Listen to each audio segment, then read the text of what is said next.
시칠리아의 제일 큰 이 도시죠.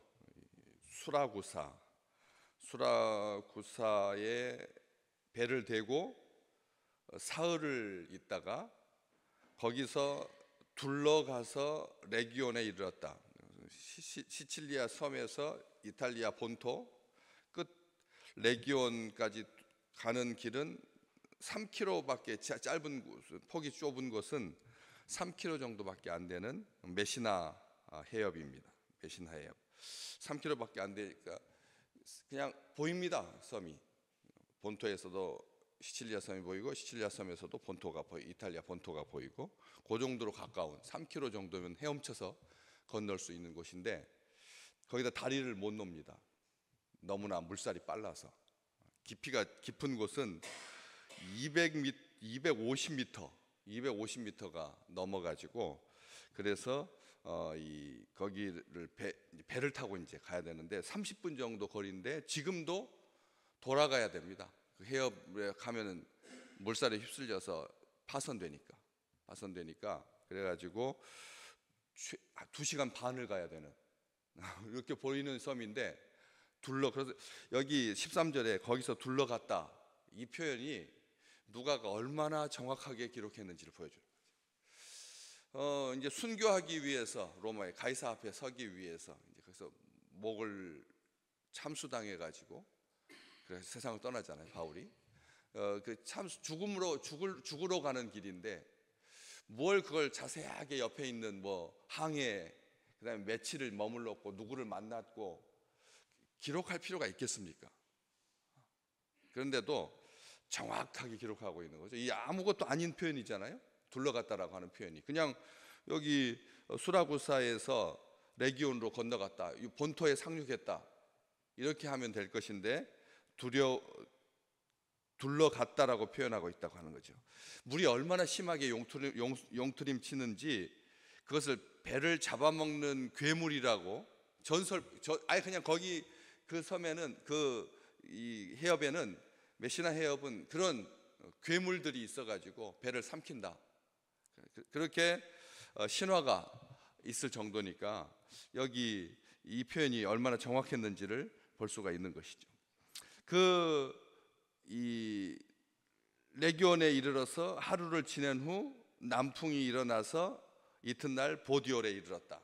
이제 여정이 이렇게 쭉 이렇게 진행되고 있는 것이죠. 그러면서 어제도 말씀 보셨던 것처럼 그 탄 배가 그런 그냥 우리가 생각할 때는 해안가를 타고 하루씩 해가지고 로마까지 한 닷새 정도 뭐 길게 잡으면 그 본토에 상륙해가지고 이렇게 올라가는 길이니까 빠르게 간다면 사흘이면 갈 수 있는 길이고 그 위에 지금 뒤에 나오는 그 도시들 보디월, 보추올리 이탈리아 서쪽 서해안 항구 레기온에서 좀 더 올라가서 가지고 이 보디올은 로마에서부터 240km 정도 떨어져 있으니까 로마에서부터 240km 떨어져 있고 그 정도 되는 거니까 그렇게 그 다음에 거기에서 보디올 지나가지고 아비오 광장이라고 하는 이름이 나오죠. 바로 이어서 아비오 광장 65절에 나옵니다. 아비오 광장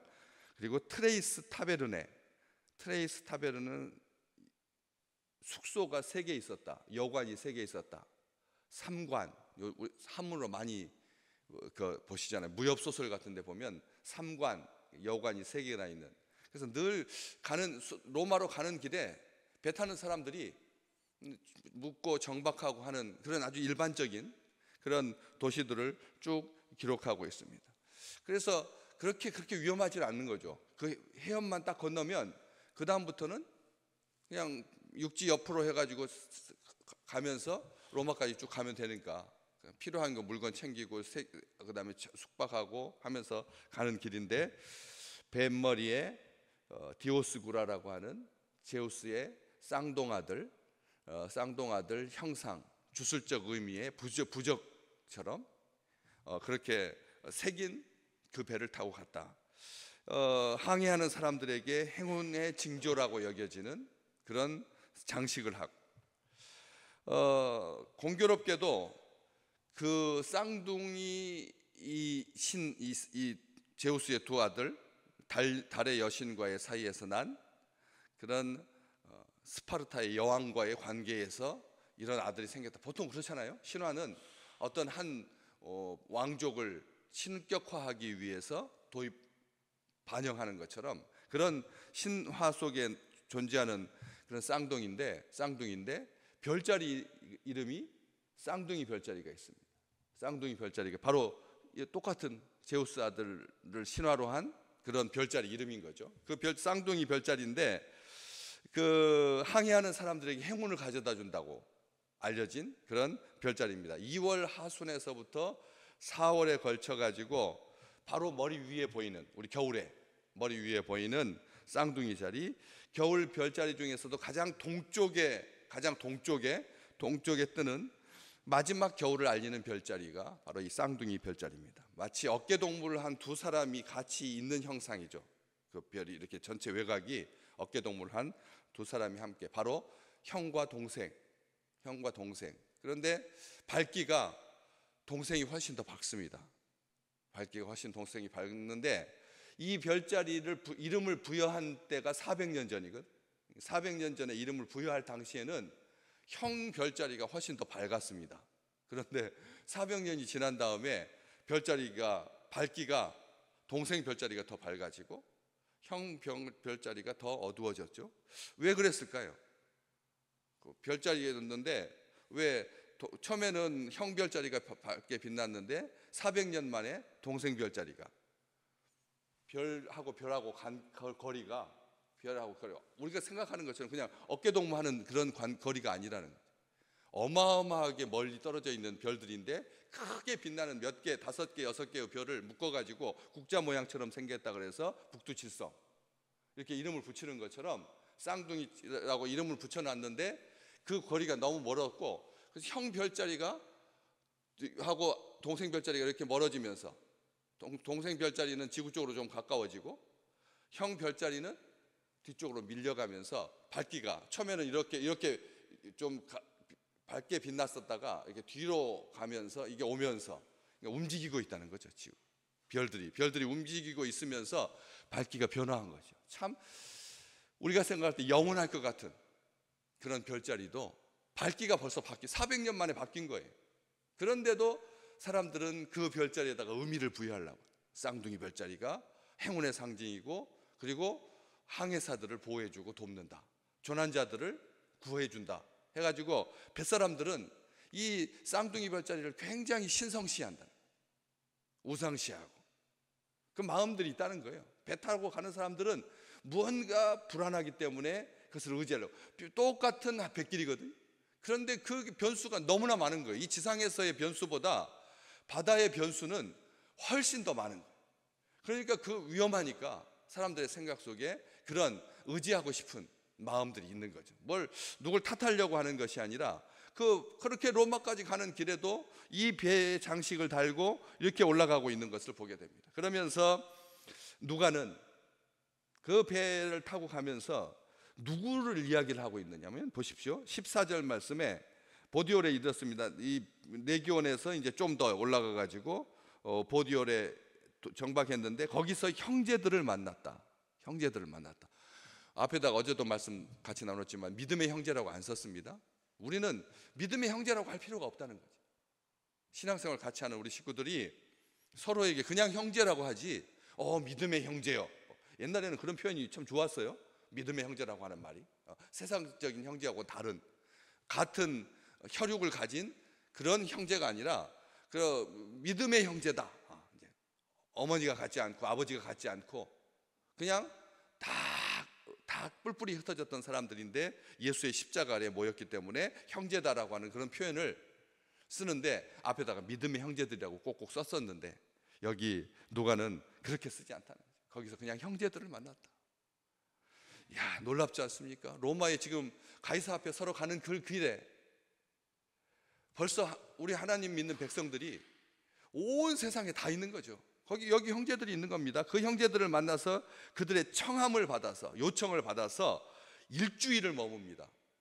거기는 일주일 머물 아무런 이유가 없는 겁니다. 뭐 식수를 심는다 해서 한나절, 뭐 과일을 심는다고 해서 뭐 한나절 하면 모를까? 누군가의 용무를 위해서, 누구요? 바울이 지금 죄수로 묶여서 호송되어 가지고 로마로 가는 길인데도 하나님께서 바울의 일정에 맞추어서 일주일을 정박하는 경우가 없잖아요. 거기는 일주일 정박할 항구가 아닙니다. 보디올은 그냥 가는 항구지, 일주일을 하는 차라리 레기온, 본토로 상륙하는 첫 항구, 그리스 쪽에서 오는 모든 배들이 반드시 지나가는 그런 레기온이라면 모를까? 보디올은 지나가는 항구라는 거죠. 그런데도 불구하고 거기서 이래를 머뭅니다. 함께합니다. 그동안 못 받았던 세례도 베풀고 복음의 말씀도 더 정확하게, 로마서를 보시면 로마 교회를 향한 바울의 그 온전한 감사가, 바울의 모든 것이 합력하여 선을 이루신다. 하나님은 모든 것을 선하여서 합력하여, 우리는 하나님과 옛날에는 원수였다. 하나님을 대적했다. 우리는 죄인이었다.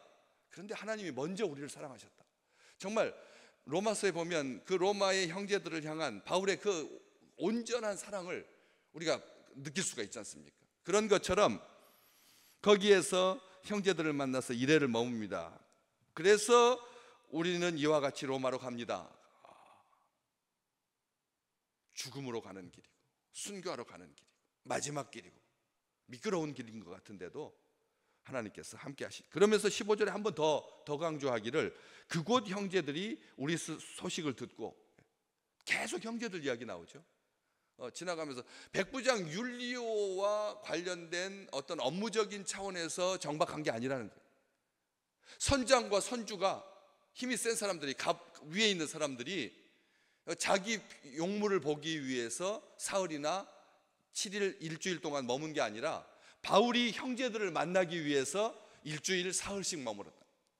이건 놀라운 일입니다. 오늘 우리 믿음의 백성들의 그 가는 길이 그 얼마나 아름다운 길이고, 하나님께서 동행하는 길이고, 하나님께서 함께하는 길이고, 하나님께서 사람을 만나게 하시고, 하나님께서 일을 만나게 하시고, 믿음의 형제들을 만나게 하고, 형제들을 만나게 하고, 그렇게 형제들을 만나면서 위로 올라갑니다. 로마에서부터 70km 떨어진 아비오 광장, 로마에서부터 56km 떨어진 삼관, 여관이 3개 있는 그런 지역까지, 여기 56km에서 70km입니다. 로마에서부터 가까운 트레이스 타베르네까지가 56km, 서울에서 56km 떨어진 데가 어딘지 한번 보십시오. 거기서 또 70km 떨어진 로마에서 거기까지 일부러 그곳 형제들이 우리 소식을 듣고 뭐하러 왔다고요? 맞으러 나왔다.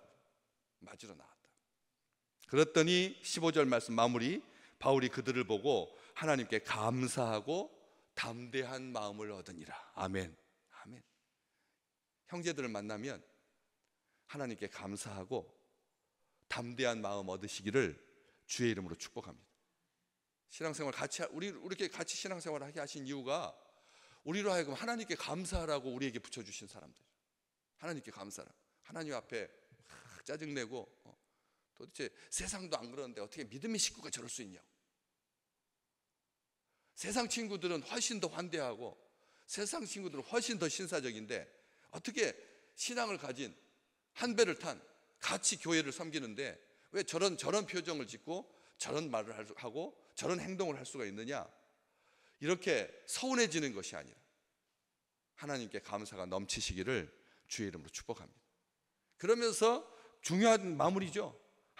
담대한 마음을 얻었다고. 형제들, 예수 믿으면서 세상에 있는 사람들하고 다른 게, 신앙생활하는 우리 믿음의 식구들과 같이 계시면 담대한 마음을 얻게 된다는데, 믿음의 식구들과 같이 있어서 왜 담대한 마음을, 어쩔 때 담대한 마음이 생기세요? 이렇게 신앙생활 같이 하시는데 뭐 할 때 여러 가지 이유가 있겠죠. 담대한 마음을 갖게 되는, 처음에는 좀 흔들렸는데 그분이 늘 전화해주고 늘 챙겨주고, 그럴 때 어때요? 마음이 떠나가지 아니하고 주님께 붙어있게 되잖아요. 이게 담대한 마음. 내일 큰일을 앞두고, 세상에서 큰일을 앞두고, 앞으로 수술도 앞두고 고질병처럼 달고 살았는데 이제 하나님께서 허락해 주셔서 좋은 병원 만나가지고 이제 시술하고 수술해야 되는데 그래도 불안해. 교회 와서 누구를 만날 때 담대한 마음이 생기십니까? 그 형제로부터, 그 자매로부터 격려받고 위로받고, 나도 그렇게 시술하고 나서 이렇게 많이 좋아졌다. 그 따뜻한 말 한마디 때문에 마음이 어떻게 돼요? 담대해진다. 그런데 무엇보다도 담대해지는 것은 주님의 말씀을 통해서 들을 때잖아요. 주님의 말씀 통해서 들을 때, 그리고 같이 하나님께 우리 합심하여서 기도합시다. 기도할 때. 그렇지 않아요? 담대한 마음이 생기는 경우가 그냥 같이 있어주는 것으로 담대한 마음도 있지만 정말 절대적인 평안과 그리고 흔들리지 않는 믿음과 담대한 마음을 얻게 되는 거예요. 어떤 경우를 통해서 주로 마음이 담대해집니까? 우리 하나님 앞에 감사하시기를 주의 이름으로 축복합니다. 담대한 마음이 어떻게 생기니까 하나님께 기도하고, 하나님을 더 붙들고 하나님을 의지하고 하나님을 신뢰하고 형제들하고도 나누지 못하는 이야기, 그 부분까지 우리의 기도를 들으시는, 우리 기도를 들으시는 살아계시는 우리 하나님 앞에서 담대함 얻으시기를 주의 이름으로 축복합니다. 그래서 로마로 가니라, 하나님께서 함께 해주심으로, 하나님 앞에 기도함으로, 하나님의 말씀, 하나님의 약속 들을 때 점점 마음이 견고해져서 든든해져서, 그래서 요동치지 아니야, 한결같이 이 선한 길을, 하나님과 함께하는 길을, 하나님께서 보호하시는 길을, 하나님께서 동행하시는 길을 완주하는 우리 귀한 식구들 되시기를 주의 이름으로 축복합니다.